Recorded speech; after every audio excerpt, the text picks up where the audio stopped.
നമസ്കാരം.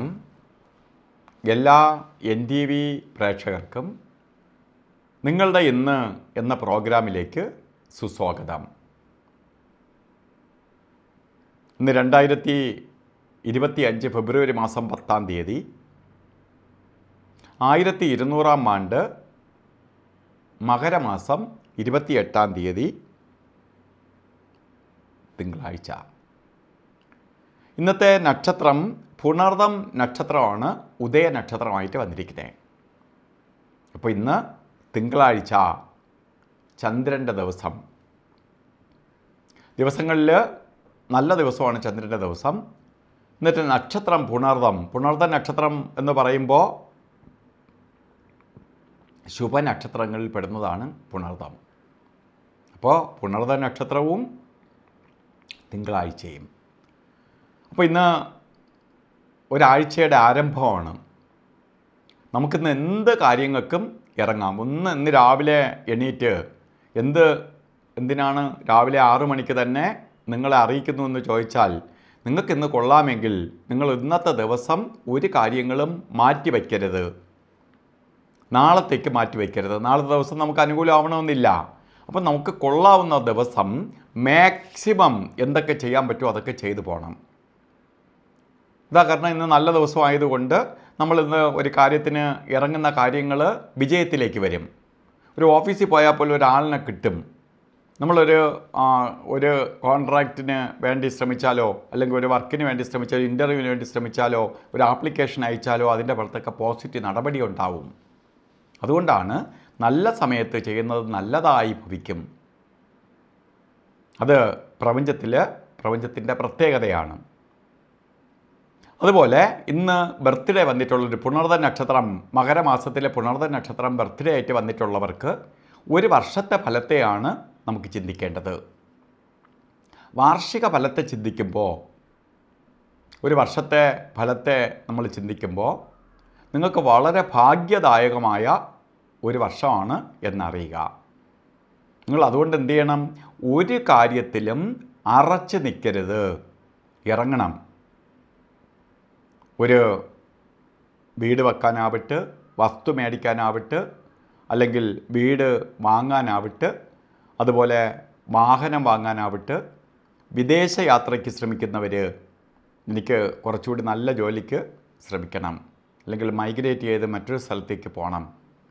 വിദേശത്ത് പഠിക്കാൻ ശ്രമിക്കുന്നവർ, എനിക്ക് പഠിക്കാൻ ശ്രമിച്ചിട്ട് നടക്കാതിരിക്കുന്നവർ, നിങ്ങളെല്ലാം ഇറങ്ങണം.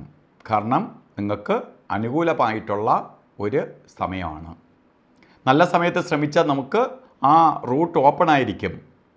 മറ്റേ ബ്ലോക്കായിരിക്കുന്ന സമയത്ത് നമ്മൾ പോയിട്ട് ബ്ലോക്കിൽ കിടന്നിട്ട് അയ്യോ ഞാൻ ശ്രമിച്ച് നടന്നില്ല എന്ന് പറയുന്നതിൽ അർത്ഥമില്ല. അപ്പോൾ നമ്മൾ ഓരോ കാര്യങ്ങൾക്ക് ശ്രമം തുടരണം. അതുപോലെ തന്നെ ഇന്ന് ഓരോ കാര്യത്തിന് ഇറങ്ങുമ്പോഴും രാഹുകാല സമയം നോക്കി യാത്ര തിരിക്കണം. കാരണം ഒരു ആഴ്ചയുടെ ആരംഭമാണ്. പക്ഷേ രാഹുകാലം രാവിലെ വരുന്ന ദിവസവും കൂടിയാണ് തിങ്കളാഴ്ച. കലണ്ടറിൽ 7 തൊട്ട് 9 മണി വരെ എന്ന് രേഖപ്പെടുത്തിയിട്ടുണ്ട്. അപ്പോൾ ആളുകൾക്കെല്ലാം 9 മണിക്ക് ശേഷം ഇറങ്ങിയാൽ പറ്റില്ല. അതുകൊണ്ട് 7:30-ക്ക് മുമ്പ് ഇറങ്ങണം. 7:30-ക്ക് മുമ്പ് ഇറങ്ങിയാൽ നേരത്തെ ആയിപ്പോവും എന്നൊക്കെ വിചാരിച്ച് ടെൻഷൻ പിടിക്കും, പലരും പറയാറുണ്ട്. അതുകൊണ്ട് നിങ്ങൾക്ക് രാഹുകാല സമയം 7 തൊട്ട് 9 വരെ എന്ന് കലണ്ടറിൽ രേഖപ്പെടുത്തിയിട്ടുണ്ടെങ്കിലും ഇന്നത്തെ ശരിക്ക് രാഹുകാല സമയം 8:16 തൊട്ടേ രാഹുകാലം തുടങ്ങുകയുള്ളൂ. അല്ലാതെ 7:30-ക്കല്ല, 8:16 തൊട്ട് തുടങ്ങുകയും 9:44 വരെ രാഹുകാല സമയമുണ്ട്. അപ്പോൾ നമ്മൾ 7:30-ക്ക് ഇറങ്ങി 9 മണിക്ക് അല്ലെങ്കിൽ 9 മണിക്ക് ഇറങ്ങാൻ നിൽക്കും. 9 മണിക്ക് ഇറങ്ങിയ രാഹുകാല സമയത്താണ് ഇറങ്ങണേ. അതുകൊണ്ട് 8:16 വരെ രാഹുകാലം സമയമല്ല, അതിനകത്ത് വെച്ച് നിങ്ങൾ ഇറങ്ങിയാൽ മതി ഓരോ കാര്യത്തിനാണ്. അല്ലെങ്കിൽ 9:44 കഴിഞ്ഞിട്ടേ നിങ്ങൾ ഇറങ്ങാവൂ.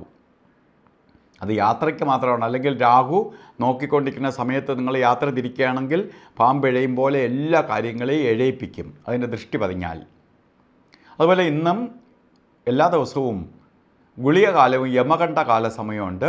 ഈ സമയം ഒരു ശുഭകാര്യങ്ങൾക്കും എടുക്കരുത്. അപ്പോൾ ഇന്നത്തെ ദിവസവും ഗുളികകാല സമയം വരുന്നത് 2:06 തൊട്ട് 3:34 വരെയും യമകണ്ഠകാല സമയം വരുന്നത് 11:11 തൊട്ട് 12:39 വരെയും. ഈ സമയം ശുഭകാര്യങ്ങൾക്ക് എടുക്കരുത്. ഇന്നും അഭിജിത്ത് മുഹൂർത്ത സമയം വരുന്നത് 12:15 തൊട്ട് 1:03 വരെ 48 മിനിറ്റ് നേരമാണ് അഭിജിത്ത് മുഹൂർത്ത സമയം. ഈ സമയം നമുക്ക് എന്ത് ശുഭകാര്യങ്ങൾക്ക് എടുക്കാം. അല്ലാതെ തന്നെ മുഹൂർത്തമുണ്ട്, മുഹൂർത്തം ഇല്ലെങ്കിലാണ് നമ്മൾ അഭിജിത്ത് മുഹൂർത്തത്തിന് കൂടുതൽ പ്രാധാന്യം കൊടുക്കണേ. അതുപോലെ ഇന്ന് ഓരോ കാര്യത്തിന് ഇറങ്ങുമ്പോഴും ഈ പ്രപഞ്ചത്തിൽ ആ ഗ്രഹത്തിൻ്റെ സ്വാധീനമുണ്ട്. തിങ്കളാഴ്ച ദിവസം ചന്ദ്രൻ്റെ സ്വാധീനമുള്ള ദിവസമാണ്. ഈ ദിവസം ചന്ദ്രൻ്റെ പ്രഭാവലയത്തിലാണ് നമ്മൾ. ആ ചന്ദ്രനിൽ നിന്ന് ഉള്ള പോസിറ്റീവ് എനർജി നമ്മളെ ബോഡിയിലേക്ക് സ്വീകരിക്കാൻ വേണ്ടി നമ്മളെ വസ്ത്രധാരണത്തിന് പ്രാധാന്യമുണ്ട്. വസ്ത്രം ധരിക്കുമ്പോൾ ഈ എനർജി ബോഡിയിലേക്ക് ആഗിരണം ചെയ്യും. അതുകൊണ്ടാണ് വെളുത്ത വസ്ത്രമോ അല്ലെങ്കിൽ ശരിക്ക് പേളിൻ്റെ കളറിലുള്ളതോ വെളുത്ത മിക്സ് ആയിട്ടുള്ളതോ ആയിട്ടുള്ള കളർ വസ്ത്രം ധരിക്കുന്നത് നമുക്ക് ഭാഗ്യത്തെ കൊണ്ടുവരാൻ സഹായിക്കും. പെട്ടെന്ന് കുറച്ചുകൂടി നമ്മൾ ശ്രദ്ധിക്കപ്പെടും. ഒരു ഇൻ്റർവ്യൂവിന് പോയാൽ തന്നെ അവർ ശ്രദ്ധിക്കപ്പെടും. അതേപോലെ തന്നെ അവർക്ക് കൂടുതൽ ഗുണഫലങ്ങൾ സിദ്ധിക്കാനും സഹായിക്കും. സന്തോഷവും സമാധാനവും ഐശ്വര്യവും ഉന്മേഷവും വർദ്ധിക്കും. അപ്പോൾ ഇന്നത്തെ ദിവസം ബർത്ത്ഡേ വന്നിട്ടുള്ളവർക്ക് മാത്രമല്ല എല്ലാവർക്കും ഐശ്വര്യപ്രദമായ ഒരു ദിവസമായി തീരട്ടെ എന്ന് പ്രാർത്ഥിച്ചുകൊണ്ട് നിർത്തുന്നു. നന്ദി, നമസ്കാരം.